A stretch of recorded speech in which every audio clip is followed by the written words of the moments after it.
Hello everyone, तो स्वागत है आप लोगों का हमारी यूट्यूब चैनल में। तो आज हम देखेंगे कि ब्लड ट्रांसफ्यूजन, इसे रक्तदान कहते हैं, कि ब्लड ट्रांसफ्यूजन क्या है और इसकी जरूरत हमें क्यों पड़ती है और आगे इसकी क्या क्या कॉम्प्लिकेशन हो सकती है। तो ये सब कुछ हम देखेंगे। तो आज इस टॉपिक में हम कवर करेंगे। ठीक है, तो सबसे पहले हम इंट्रोडक्शन परिभाषा देखेंगे ब्लड ट्रांसफ्यूजन की।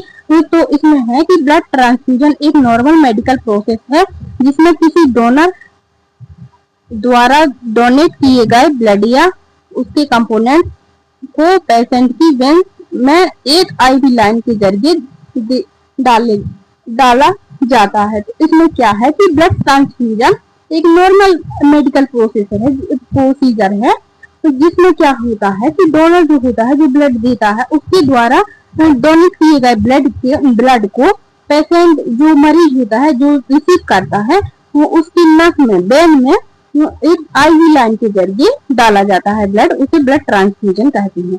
तो indication why it is needed, तो इसकी जरूरत क्यों पड़ती है, तो ब्लड ट्रांसफ्यूजन की जरूरत क्यों पड़ती है। तो इसकी जरूरत सीवियर ब्लड लॉस, अगर भारी मात्रा में खून की कमी है तो इसकी जरूरत पड़ती है, या सीवियर एनीमिया, बहुत ज्यादा खून कम है तब जरूरत पड़ती है, और ब्लड डिसऑर्डर में इसकी जरूरत पड़ती है। तो सीवियर ब्लड लॉस में क्या करते हैं, ड्यू टू एक्सीडेंट, ट्रामा और मेजर सर्जरी, एक्सीडेंट या बड़ी सर्जरी में ज्यादा खून बह जाने पर सीवियर ब्लड लॉस होता है, तो इसकी जरूरत पड़ती है। और सीवियर एनीमिया, तो when the body does not produce RBC और हीमोग्लोबिन, तो जब शरीर में आरबीसी और हीमोग्लोबिन की भारी कमी हो जाती है तब हम ब्लड ट्रांसफ्यूजन करते हैं। और हम कब करते हैं, तो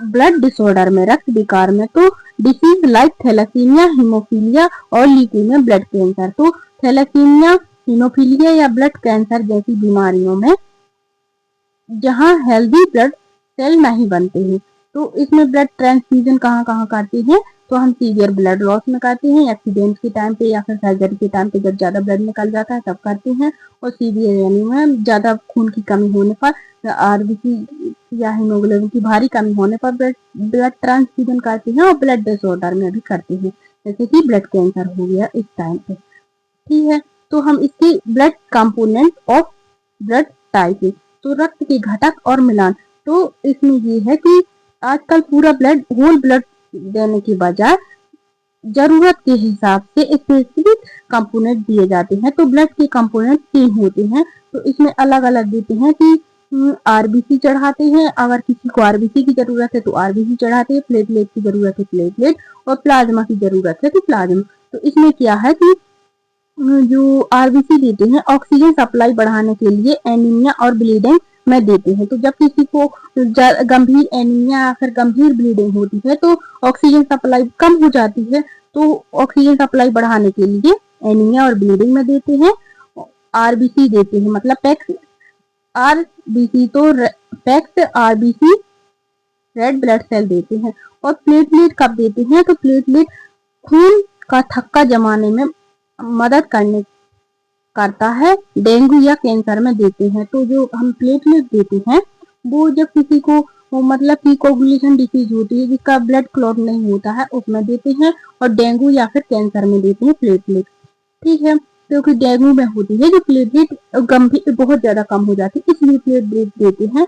और कब देते हैं, प्लाज्मा कब देते हैं, फ्रेश फ्रोजन प्लाज्मा, तो ये लिक्विड पार्ट जिसमें प्रोटीन होते हैं, बर्न और लीवर प्रॉब्लम में देते हैं। तो ये हो गए कि कौन कौन से कंपोनेंट कब मतलब कि 3 प्रकार से देते हैं। तो इसमें आरबीसी देते हैं, अगर किसी को आरबीसी की जरूरत है तो आरबीसी, अगर किसी को प्लेटलेट की जरूरत है प्लेटलेट, और प्लाज्मा की जरूरत है तो प्लाज्मा देते हैं। ठीक है, फिर इसकी कंपेटिबिलिटी रूट यूनिवर्सल ग्रुप कौन क्या है कि, तो ओ नेगेटिव जो होता है यूनिवर्सल डोनर, ये किसी भी ब्लड ग्रुप के पेशेंट को दिया जा सकता है। तो ओ नेगेटिव ब्लड जो होता है वो किसी भी मरीज को दिया जा सकता है। और एबी पॉजिटिव जो होता है यूनिवर्सल रिसिपिएंट होता है, ये किसी भी ब्लड ग्रुप से खून ले सकता है। क्रॉस मैचिंग, जो क्रॉस मैचिंग करते हैं, ब्लड चढ़ाने से पहले डोनर और रिसिपिएंट के ब्लड ग्रुप और आरएच फैक्टर को मिलान करना मैंडेटरी है, नहीं तो फीटल रिएक्शन हो सकता है। तो इसमें क्रॉस मैचिंग बहुत जरूरी होता है, डोनर और रिसिपिएंट का दोनों का ब्लड ग्रुप और RH फैक्टर मिलाना बहुत जरूरी होता है। तो इसमें ये है कि O नेगेटिव जो होता है वो सबको दे सकता है और AB पॉजिटिव जो होता है वो सबसे ब्लड ले सकता है। ठीक है, इसकी कॉम्प्लिकेशन क्या है देखते हैं। कॉम्प्लिकेशन ऑफ ब्लड ट्रांसफ्यूजन, तो जटिलता और खतरे। तो ब्लड ट्रांसफ्यूजन की कॉम्प्लिकेशन क्या है, तो इसमें फर्स्ट है एक्यूट या इमीडिएट रिएक्शन जो 24 घंटे के अंदर होते हैं। तो इसमें क्या होता है कि फेब्राइल नॉन हेमोलाइटिक रिएक्शन सबसे कॉमन ये है, फेब्राइल हेमोलाइटिक रिएक्शन। तो इसमें क्या होता है कि मरीज को अचानक बुखार और कपकपी चिंग्स आने लगती है, तो फाइब्रेटिक नॉन हेमोलाइटिक रिएक्शन होता है। इसमें मरीज को कपकपी और बुखार आता है। और एक्यूट हेमोलाइटिक रिएक्शन ये सबसे खतरनाक होता है। इसमें क्या होता है कि इसमें गलत ब्लड ग्रुप चढ़ाने से होता है। इसका सबसे बड़ा साइन है पेशेंट की नीचे हिस्से में तेज दर्द, लो बैक पेन और ब्रीथिंग डिफिकल्टी। तो एक्यूट हेमोलाइटिक रिएक्शन ये सबसे खतरनाक होता है। इसमें क्या होता है कि जब किसी को गलत ब्लड ग्रुप चढ़ा देते हैं तो उससे क्या होता है कि मरीज के पेट के निचले हिस्से में बहुत ज्यादा दर्द होता है, बैक पेन होता है और ब्रीथिंग डिफिकल्टी, सांस लेने में तकलीफ होने लगती है, बहुत खतरनाक होता है। ठीक है, फिर है एलर्जिक रिएक्शन। एलर्जिक रिएक्शन में क्या होता है कि शरीर पर रेशेस, खुजली या सीवियर ब्रीथिंग डिफिकल्टी होना। एलर्जिक रिएक्शन में शरीर में के हिस्से में खुजली होने लगती है। ठीक है, और फिर है THCO, मतलब कि ट्रांसफ्यूजन एसोसिएटेड सर्कुलरी ओवरलोड। तो ब्लड बहुत तेजी से चढ़ाने से फ्लूइड ओवरलोड हो जाता है जिससे सांस फूलने लगती है। तो एक्यूट रिएक्शन, एक्यूट जो होता है, एक्यूट इमीडिएट रिएक्शन जो 24 घंटे के अंदर होता है उसमें फेब्राइल नॉन हेमोलाइटिक रिएक्शन होता है जो सबसे कॉमन है। और एक्यूट हेमोलाइटिक रिएक्शन ये सबसे खतरनाक होता है। और एलर्जिक रिएक्शन और ट्रांसफ्यूजन एसोसिएटेड सर्कुलेटरी ओवरलोड ये तेजी से ब्लड ट्रांसफ्यूजन करने से होता है। फिर है डिले रिएक्शन, वो एक्यूट रिएक्शन था, ये डिले रिएक्शन जो कुछ दिनों या हफ्तों बाद दिखते हैं। तो इसमें क्या होता है, इन्फेक्शन। तो HIV या हेपेटाइटिस का संक्रमण अब स्क्रीनिंग की वजह से न के बराबर है। तो इसमें क्या है कि जो बाद में होने वाला इन्फेक्शन है वो HIV या हेपेटाइटिस के संक्रमण से हो सकता है, जो आप ना के बराबर है। क्यों है, क्योंकि इसकी जांच हम पहले कर लेते हैं और जो ब्लड ट्रांसफ्यूजन करते हैं तो उसमें अलग अलग प्रकार की विधि यूज करते हैं, मतलब कि हर एक प्रकार की सिक्योरिटी है, मतलब कि इसीलिए अब इन्फेक्शन होने की, मतलब कि इन्फेक्शन होता तो है लेकिन HIV और हेपेटाइटिस का इन्फेक्शन बहुत कम होता है।